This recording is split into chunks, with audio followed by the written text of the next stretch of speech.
আজকে দুপুরে থানকুনি পাতার বড়া বানাইছিলাম। তো বড়ার জন্য এখানে আমি মুসুরি ডালটা আর কি ভিজাই নিছিলাম ঘন্টাখানেকের মতো। আর এখানে থানকুনি পাতাগুলো আমি সব ধুয়ে টুয়ে পরিষ্কার করে নিয়ে এই যে ব্লেন্ডারে দিয়ে আমি একসাথে ব্লেন্ড করে নিয়েছি। আমি কিন্তু কোনো পানি দিইনি, ডালের সাথে যে পানি ছিল আর শাকের সাথে ওইটাই কিন্তু ব্লেন্ডার হয়ে গেছে। তো যাই হোক, এখানে আদা রসুন বাটা দিয়ে দিছে আর পেঁয়াজ দিয়ে দিলাম, ধনিয়া পাতা, কাঁচামরিচ। আর এখানে 1 কাপের আর কি আধা কাপ হয়েছে চাউলের গুঁড়া দিয়ে দিচ্ছে। আর এখানে মরিচের গুঁড়া, ধনিয়ার গুঁড়া, জিরার গুঁড়া, হলুদের গুঁড়ো, এখানে পরিমাণ মতো লবণ দিয়ে আমি একসাথে হাতে মাখাই নিচ্ছি। এখানে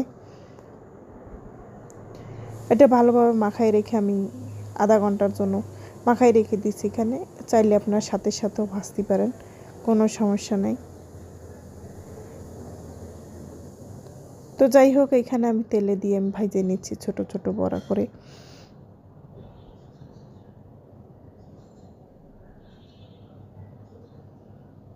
অনেকগুলোই হয়েছিল আর কি।